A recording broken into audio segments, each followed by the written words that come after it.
Welcome back to Vine News, We the People. This is Linda Forsythe. Today I was going to be having a show, like I do every week, with Ron Osk, our attorney that had formed the foundation for Vine News. The man has a great amount of wisdom. But as the last moment came up that we were going to be starting the show, his office called and said, since he is located in Riverside, right there by LA, that they were closing down the business, closing down shop, so to speak, because the riots were headed right their way, and all these streets are blocked off, etc. So you know what? I'm going to do a brief video here, and going to discuss a little bit about what Ron and I were going to talk about. What is the difference between peaceful assembly and violent protesting? What's the difference between peaceful protesting and violent, taking things apart in an attempt to make yourself heard? What is really being heard? Those who take the time to really listen, to be able to think for themselves, what is really happening? Right now, they're trying to instill fear, these rioters. And there's a lot of interesting things coming out because of, since I do the news, I do a great deal of research about all different types of news. And there's many things coming out that are of interest that, you know what, folks, this is all staged. I am not saying that there isn't plenty of things to be angry about, to be upset about. I am not saying that there is absolutely things out there that you need to voice your concerns. You need to make yourself heard. Absolutely. But there's something else going on here. And I am talking to everybody. This isn't a political agenda in what I am saying right here. I am talking about plain common sense. I am going to share my screen for a minute because I want to show you something.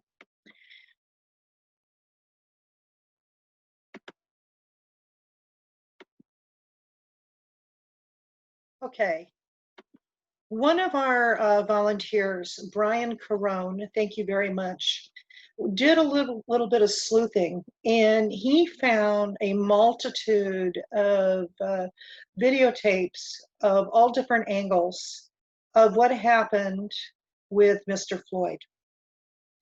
And he was able to put all these together and to put together a video that puts quite a bit of a different story. What we put up on YouTube is uncut. It is uncensored.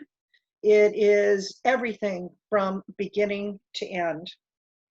And in reading exactly what it says here, it says, this is a comprehensive look at what happened with George Floyd. Several videos from different sources included, uncut and complete in its entirety. Pertinent questions are added throughout. There's no politics. There's no bias. And then there's an update because of some of the comments, and there were quite a few people that have been watching this.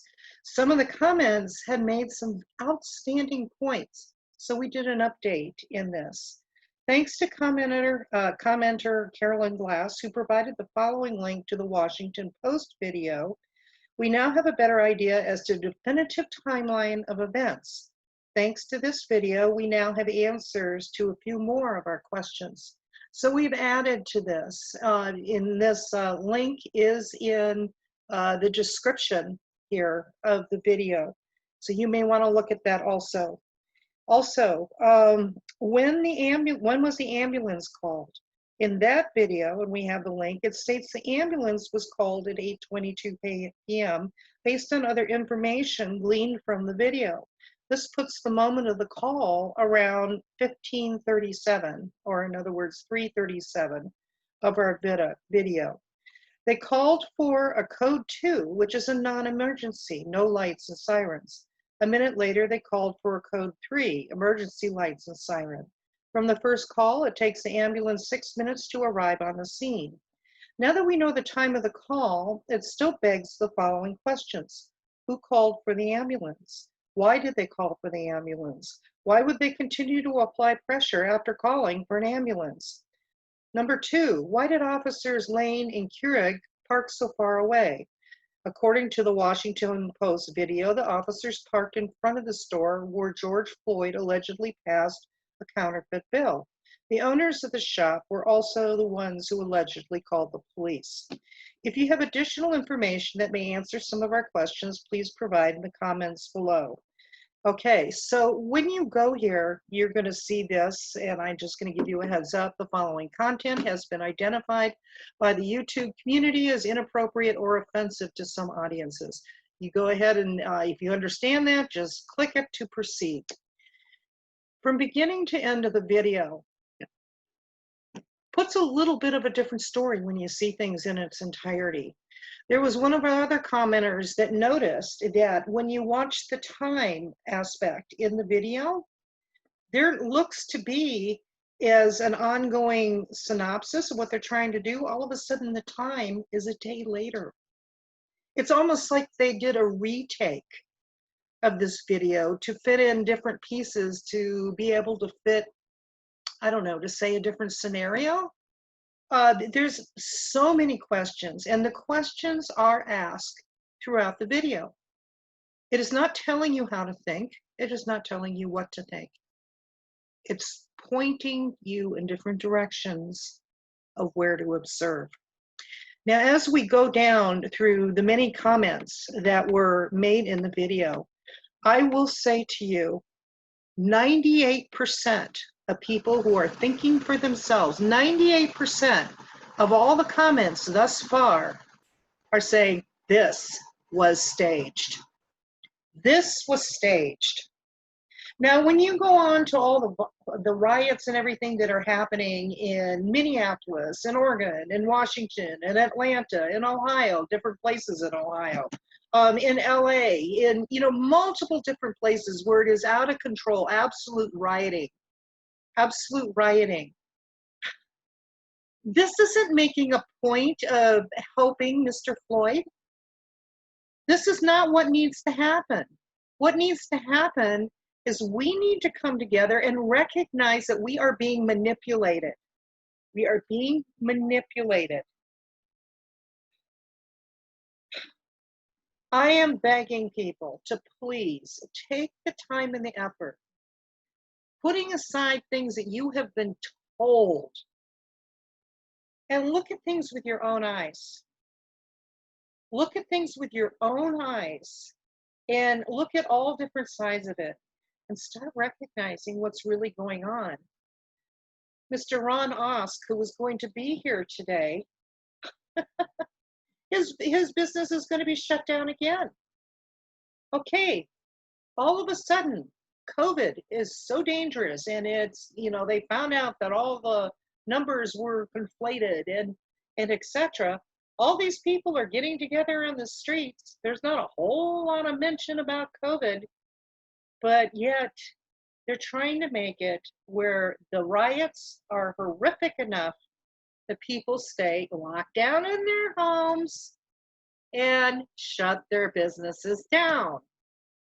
Okay, what is going to destroy America quicker is not only the fear that is they're trying every different angle, people, come on. They're trying every angle to make you so afraid that you stay in your homes and that you're afraid to open up a business again. All for what? Okay, we can deal with situations, but with a level head. If there's something that's going on that you want to have a voice about, you can peacefully protest. It was peaceful protesting that forced businesses to open up nationwide in the first place. Well, there are certain people that couldn't allow that to happen anymore. So they're restaging, in my humble opinion, the word protest to be coming out with these riots, with hoodlums, with destroying businesses, with, I mean, what kind of sense does that make? It makes no sense. We need to think logically. you still need to make your voices heard. Make your voices heard peacefully. No matter what it is, your opinion, you have free speech. Doing what's going on right now in shutting down business and destroying your cities and, quite frankly, families' livelihoods and our country. Come on. This is not how you take care of things. So understand that things are being instigated. They're being instigated. I highly recommend you go to our YouTube channel, Seavine International News Network on YouTube, and watch this video. You decide for yourself. Nobody's telling you what to think. You watch with your own eyes. Uncut, unabridged, from beginning to end. Look over here, look over there, you decide. In the meantime, I'm going to go ahead and sign off on this particular video because it's just occurred to me. I have been spending all my time reporting the news of all these chaos and crisis situations going on in every different direction imaginable, and I haven't taken the time to finish my 5-part series of 9/11. Well, here's something. Right after this, I'm getting on it.